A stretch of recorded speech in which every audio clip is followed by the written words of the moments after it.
Number 10. Last question na to, class, ha? 10 points to. Sana madali lang itanong ni ma'am. Mukhang mapaperfect ko to Ano? Ang full name ni Jose Rizal. Full name? Akala ko full name niya na yun. Dinuro ba yan ni ma'am? Kung nakikinig talaga kayo sa discussion natin, alam nyo kung anong full name niya. Alam ko lang yung full name ng crush ko. Ano ba kasi full name niya? So wala palang nakikinig sa akin, ha? Sige, perfect sa exam ang makakasagot sa akin. Ma'am, alam ko po. Okay, Cheska, ang full name ni Jose Rizal ay Jose Protasio Rizal Mercado y Alonso Rialonda. Very good! Perfect ka na, ha? Yes, thank you, ma'am. Ma'am, bakit pa ba namin kailangan mag-aralan yung full name ni Rizal? Itatanong ba yun sa amin kapag mag-a-apply na kaming trabaho? Oo nga, ma'am. Parang di naman kailangan pag-aralan yan. Perfect na sana ako, eh. Pinag-aaralan natin siya kasi marami siyang nagawa at naiambag sa bayan natin. Kayong dalawa, ano naiambag nyo? Di ba puro lang kayo reklamo at panigat sa bahay? Crush? Pero yung crush ko na yung matay. Crush? Crush? Tsak mo nga ako humihinga. Hindi eh. Tsak mo yung puso niya. Hindi tumitibok. Patibukin mo. Ha? Paano? Sabihin mo yung pangalan ng crush niya. Sino? Dominic. Dominic? Dominic. Wala pa rin eh. Vince.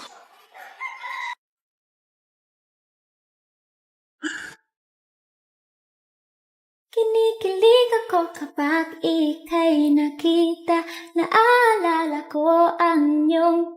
Good morning, class. Maganda kayo dahil mag-quiz tayo. Ang lakas magpa-quiz ni ma'am, akala mo naman nagtuturo siya. Trube. Hoy kayo, may sinasabi ba kayo? Ang sabi ko, ang lakas mo magpa-quiz, akala mo nagtuturo ka. Hindi naman eh. Ganun. Minamalditahan mo ako. Tara, sa principal's office. So, bakit nyo kinonduct tong research paper nyo? Ay, may choice ba kami, ma'am? Di ba sabi mo gawa kami na research? Bakit nyo kami tinatanong kung bakit namin kinonduct to? Aba, sumasagot ka? Di ba question and answer tayo dito, ma'am? So, bawal na pala sumagot? Nilalaro nyo lang ata kami.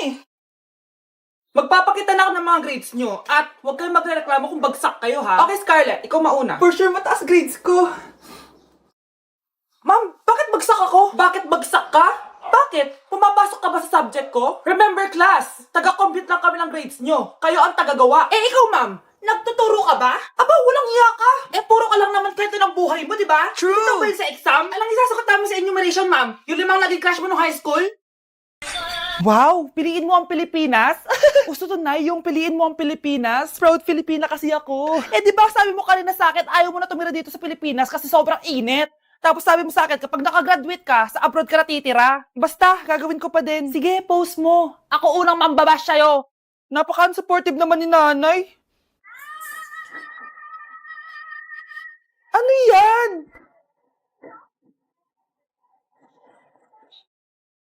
Kailan palagi sayaw yan? Di ba transition yan? Eto na po kasi uso ngayon, Nay eh.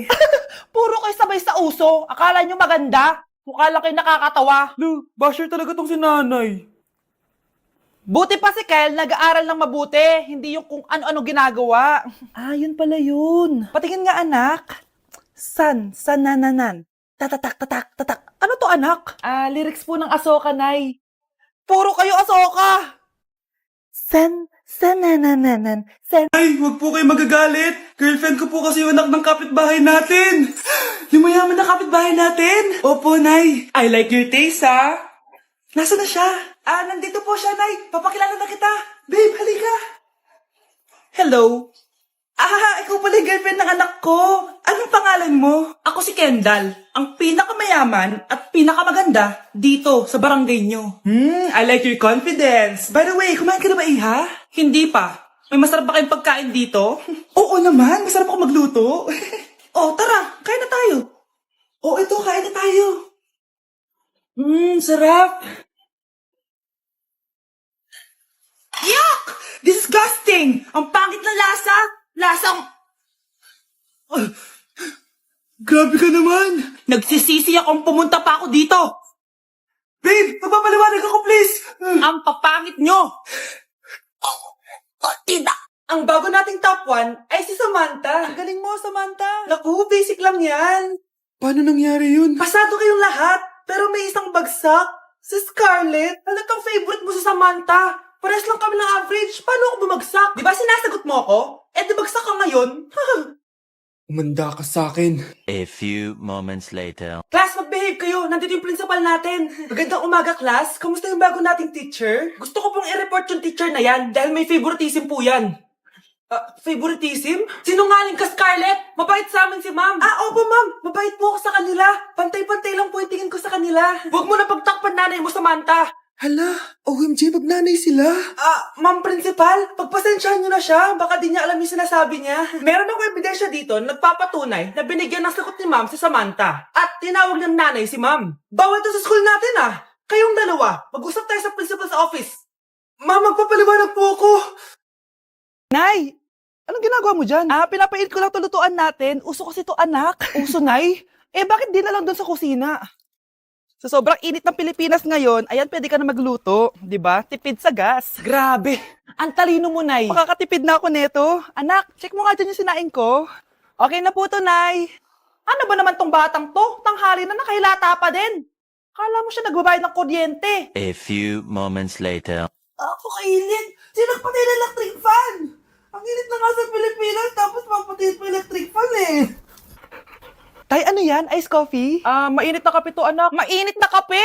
Ang init na nga sa Pilipinas Ang perfect nga nito, anak kasi mainit tapos mainit, di ba? Negative times negative equals positive. Perfect nga, Tay. Enjoy.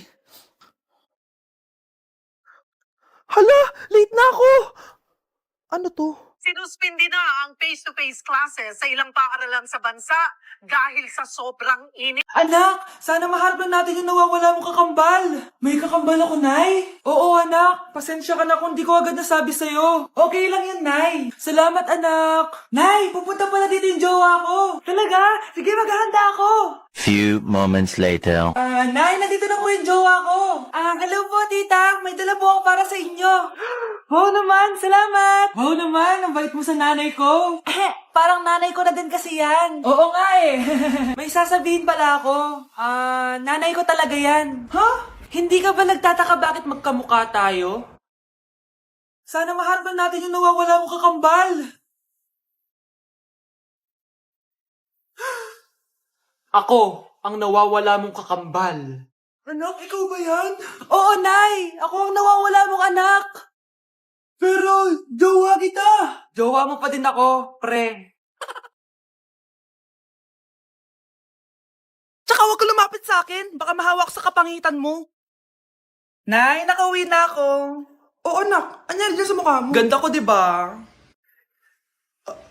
Ano nangyari? Hindi pwede to. Ano nangyari sa mukha ko? Ano ba kasi ginawa mo? Wala! Yung totoo, naging mabait ka ba? Kahit 5 piso lang, iha. Wala! Tsaka huwag ka lumapit sa akin. Baka mahawak sa kapangitan mo. Anak!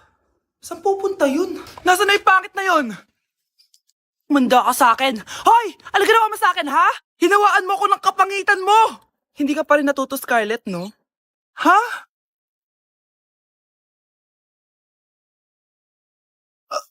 Nay? O ano? Naniniwala ka na ba sa karma, Scarlett? Ayan na nakukuha mo sa mga panlalait mo. Nay, sorry na! Alisin mo na to nasa mukha ko! Sige, next year. Paano na ako magkakajowa neto?